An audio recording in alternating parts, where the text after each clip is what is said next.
Particles of soul. Process of development on earth and in the beyond. BD number 5198. August 27, 1951. Matter is judged spiritual substance which, in turn, shelters spiritual substance within itself that travels the path of development according to God's eternal plan of salvation. This spiritual substance, which is detained by the material external form, always joins up with similar substances on its path of development and can be described as particles of soul which animate the individual works of creation again. Every work of creation, be it solid matter or the plant and animal world, contains such particles of soul which seek to unite with others as a whole in a new external form which more and more resembles the form of a human being. An infinitely long period of time goes by until, after passing through the course of the entire creation, all particles of soul have found each other again in order to then enter an external form as a human soul, which is given a specific task in order to gain complete freedom from any kind of outer cover. Thus, the human body is the soul's surrounding outer cover whose task it is to help its indwelling soul reach maturity. The maturing process takes place in a way that the human being of his own free will, which is the sign of his divine origin, endeavors to guide all soul substances into God's right order, i.e., by creating a God-pleasing basis for all characteristics of the untold tiny souls, hence by directing all instincts towards God. All cravings which are adverse to God must be changed into God-inclined emotions, which is the conscious work of improving the soul expected to be carried out by the human being during his earthly life. In practice, this means that everything which still adheres to the soul from former embodiments has to be discarded, hence, animal instincts have to be overcome, just as the desire for matter has to be stifled, because all instincts came from the preliminary development and still cling to the soul as traits of the earlier stages of development. All inclinations from past embodiments must be discarded if higher development is to be successful, and everything that points to progressive development should be endeavor towards spiritually divine attributes such as humility, meekness, patience and compassion, peacefulness and righteousness. For all these qualities originate from love, which should be developed into highest perfection during earthly life.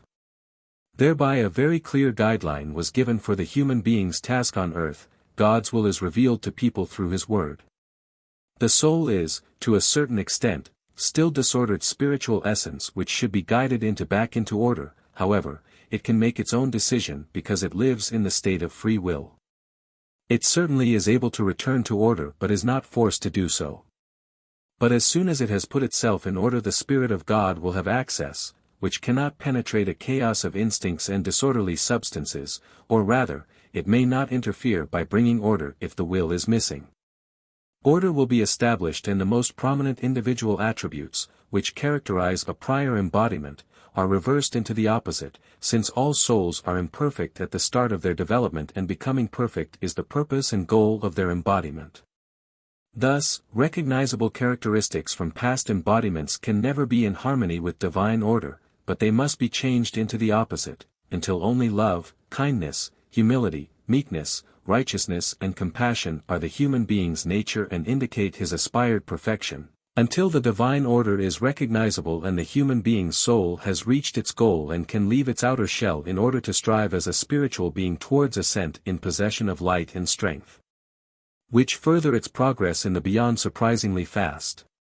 My Spirit is constantly at work in order to guide you into truth, but you must also allow yourselves to be guided without resistance, that is, you should not use your already acquired knowledge as a foundation which my revelations should fit in with, but you must hear my revelations first and then compare them with your knowledge. If they concur, then they will also complement each other, then this prior knowledge of yours will have flowed to you from a spiritual source and serves the same purpose of guiding you into truth. And so continue. The higher development of individual souls in the kingdom of the beyond differs. Every soul effectively has other tendencies, other abilities at its disposal tending either upwards or downwards, which have to be developed or fought against, and this is always the result of realization, because as long as the soul does not recognize its state it will be unable to muster the will for change.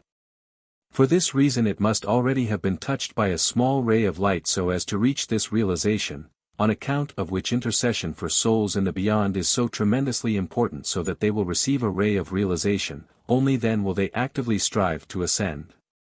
A soul which already achieved a degree of realization on earth, which thus tackles its work of improving itself on earth already, is surrounded by so many beings of light in the spiritual kingdom that it will always find help and quickly attain higher maturity. Hence it is particularly important that a soul gains realization on earth, thus knows its earthly task and its own still inadequate state. For realization is a big step towards perfection and allows it to rapidly move through the regions of the spiritual kingdom, whereas a soul lacking realization often remains an incredibly long time below, because it is imperative that it must have the basic knowledge which it will reject for a long time before it is willing to be taught. And this state of ignorance is extremely painful and can only be remedied by loving intercession. Even these souls are supported by beings of light, yet they remain close to them in disguise and cannot successfully influence them because the soul's free will has to be maintained. However, despite realizing its own inadequacies, despite knowing its faults, weaknesses and cravings, the soul is unable to advance without help. And this help is Jesus Christ, on earth as well as in the spiritual kingdom. If he is called upon with the serious will to ascend, success can be expected with certainty. He helps where personal strength does not suffice. He not only forgives the sins of the person who appeals to him for forgiveness, he is also the provider of strength in the battle as a conqueror. No being is able to lift itself out of the abyss without his strength, for an imperfect being is and will remain weak precisely because of its imperfection. Only the bond with Jesus Christ imparts it with strength and makes its struggle for perfection easier and also successful. Anyone who does not come to Jesus Christ on earth must rush to him in the beyond, or he will forever remain below. And, again, this has to be understood such that every soul must come to love. For Jesus Christ is the embodied love. Thus love is the redeeming strength. Love also acknowledges Jesus Christ. Love has to be practiced on earth in order to ensure a flight of ascent in the beyond. But it also has to be the driving force in the beyond, otherwise the soul would never be able to achieve a higher degree of maturity.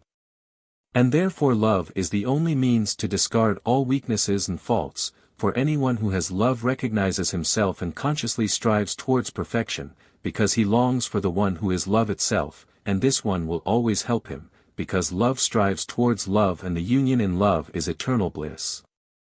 Amen.